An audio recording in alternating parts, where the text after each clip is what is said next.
Boom. Biddly, biddly, biddly, biddly, biddly, biddly, bo. Yes, yo. Here we go. Ain't nobody down round here, yo. Let's get on with it. We've got some stuff to rattle through, but before we do that, you know what time it is. Get that badger in and on and over here. He's in, he's on, he's over, he's here. The clock watchers are in, the clock watchers are on, the clock watchers are over. Do you want to do a quick shout out to Tiana, who it is her birthday today, so happy birthday, Tiana. And I want to do a shout out to my main guys, Jamie Tobin, legendary MVG, and Hummers11, and Ming, who were handing out the super chats last night in the live and the handing out memberships like it's Christmas. So Jamie Tobin, legendary MVG, Hummers11, and Ming, the Mingy, big Mingy.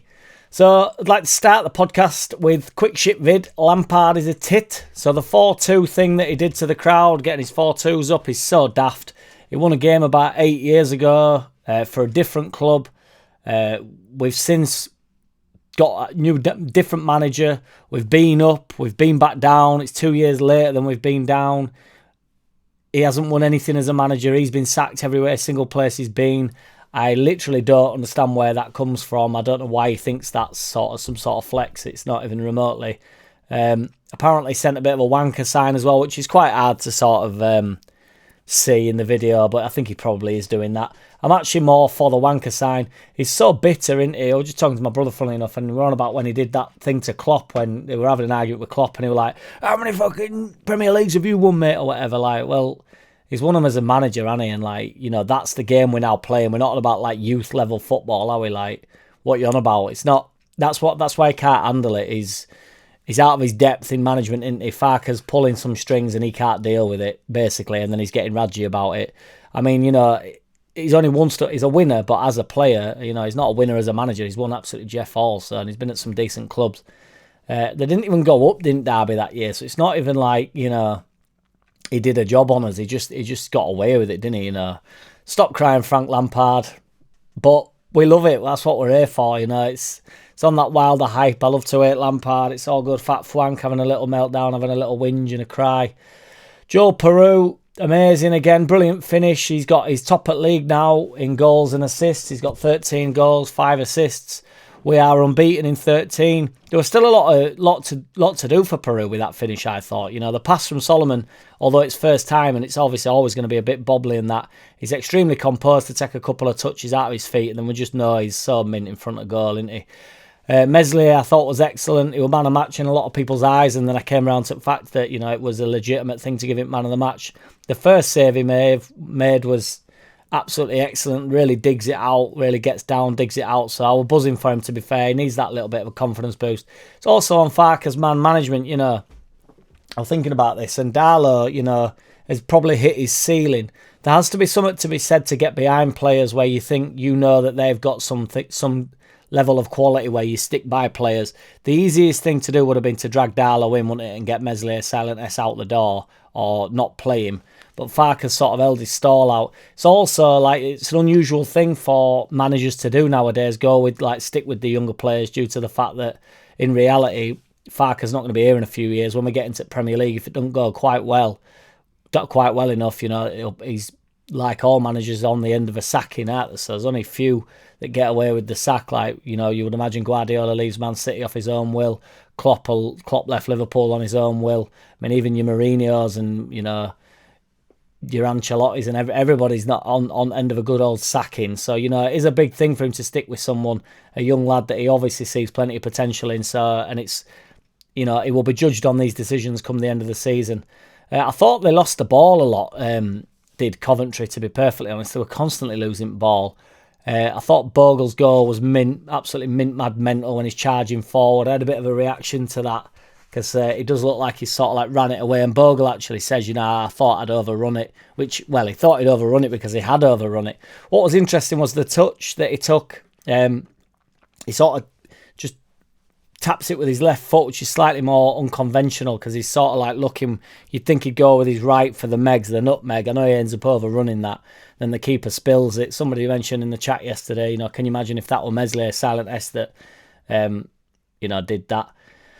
We had loads of chances. I don't want to talk about the refs, so we'll quickly just talk about James. He should have had a goal. Ramazani should have had a goal. Parizli should have had another goal. I think with the James goal, it's a really difficult lob. He does have that in the locker, and he has had that. He didn't have his shooting boots on Wednesday, to be fair. A brilliant ball from Ampadu as well for James. That's the ball over the top. I love Ampadu and Rodon at the back, the two centre-backs. I think until Struick's 100% fit, we do not need to rush anybody back. We've got loads of depth in there.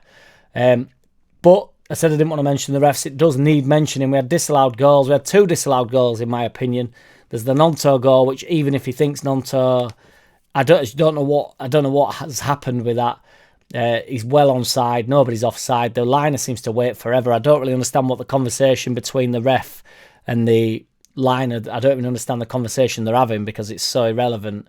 He's either offside. There's no communication that is needed with the ref. He's like, is he offside or not? You know. But there's the time before in the first half. I think Solomon wins the ball back and he's give offside for Peru, and Solomon's actually running through. So it's not, and then he squares it to James who taps it in. James could have got a goal if Parizli had cut it across. Having said that, Parizli got a goal like that against Stoke, and you can't really blame him for wanting to get a few more. It's like, you know, to be fair to Parizli, I would say he's not a greedy player in front of goal. He does get his clear-cut chances. That maybe was the wrong decision to make, but I don't mind you centre forward trying to grab a couple more goals. So, Farke in the press conference, which was funny. The press conference yesterday, or the day before, whenever it was, went on for like 10 hours. So they did the press conference and then they stayed live.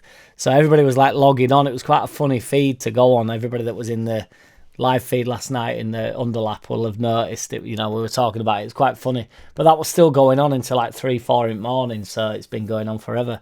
She'll do their viewing minutes, no problems. But he got asked, like, you know, about, you know, that he don't really get his name sung that much and stuff. And to be fair, he doesn't. But I think that's a bit of a harsh question to ask. I don't think there's any. I think the reality is that anybody that's Farke out is out the door at this point. You know, we've got 9 goals in 180 minutes. We're on for, if we win, I think we can afford to drop 4 points, Joe was saying last night. We can drop up to 4 points. And if we drop any less than 4 points, we will be the highest. We'll have the highest points tally in Championship history. So we're still on for breaking records, you know. And people, I think the last 2 games has really cemented the run that we're on. You know, we're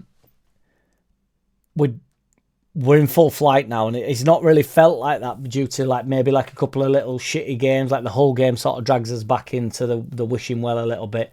But 7-0 and 2-0 against, you know, Cardiff, who are in decent form, and then Coventry, who are a decent side, granted with a shit manager, but a decent side. You know, we're just so comfortable. The Aronson penalty is so blatantly a penalty, it's unbelievable to me. He doesn't even know that the player's coming. It's not even like he's played for the foul. The lad just literally comes in and takes him out. I've no idea how he goes about that. Gilavogi gets his 40 seconds, as he always does. Farke were talking about him in the presser, to be fair, and he was just saying how important he is. I'm sure he's an ace guy, but he ain't here next year, is he? So we all need to calm down a little bit with Gilavogi. I don't really understand why he has to get these 40 seconds every single game. I would imagine he starts tomorrow, to be fair. But, you know,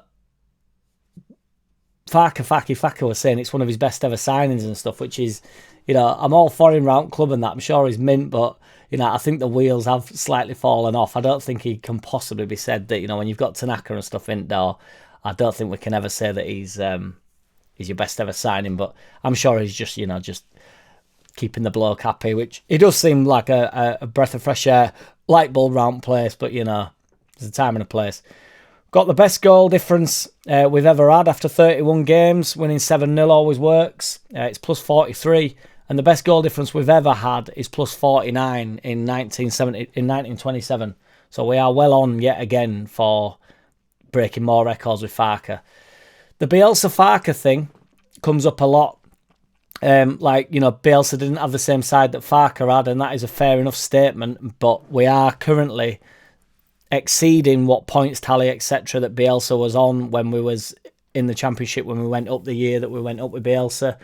And it's not a fair comparison in both senses. You can be negative or positive about both. You can say Bielsa didn't have that squad and he excelled, or you can say Farke's got a better squad and, you know, Bielsa would get more out of that squad or whatever. But it doesn't really matter. Ultimately, Farke's got a better squad than Bielsa and he's got more points than Bielsa got. Whether Bielsa could have got... Bielsa's God to me. I'd never wanted Bielsa to go. I would take him back even now, even in this moment. I would say, sorry, Farke, but I can't help myself getting back in. But you cannot. We have the best manager in the Championship. And I also think he's been pigeonholed into that. I think he deserves a go at the Premier League when we go up as champions.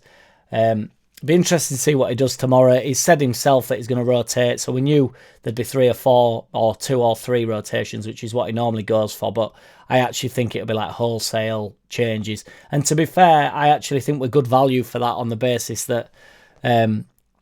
we have a small squad and everybody is in and around the squad. So like Byram's been playing plenty. Wobber's been injured a lot of the season, but he has played at start. Struwick's coming back from an injury. We'd probably play Schmidt at left back, Byram right back. Schmidt's again in and around squad. That'd be one of the rotation ones that you'd say. Then there's Ramazani, who's been excellent. Nonto, who's played well in the past couple of games and had a really good start to the season. We all thought would kick on to be the main winger. Joseph will get his start. I don't know who he'll go in the 10 or what he'll do in the 2 centre mids. It'll be probably the opposite of whatever he wants to play on Wednesday. So we're away at Watford if he wants to play Gruev and Ampadu. He'll probably go Rothwell and Gilavogi, or vice versa if he wants to go Ampadu and Tanaka or whatever, you know, whatever he wants to do. I think there's a strong chance that Ampadu will play or certainly start the game just on the basis that he does love him and is his captain, etc. And he doesn't really want to drop him. But I'd quite like to see a few changes, which I think we will do. And I still think we've got in plenty enough to go on and win the game. The really early kick-off, 12:15. I am at work tonight and then early morning. So I'm hoping to get on live as soon as I can. So there will be a watch along or whatever. So if anybody's about at 12:15, I'll be logging on as soon as I physically can. So take it easy, everybody. I'll see you all tomorrow. Peace. The way they've been, the results they've had, 1 defeat in 13. I've got Muppets from Leeds talking about pressures on us and Bamford and Forshaw and a couple of others, and it's over to you and this, that and the other. They got beat 7 times since Christmas. We've been beaten once. We've set it up from Christmas to be in the race. Boom. JackCity, bitch. JackCity, bitch.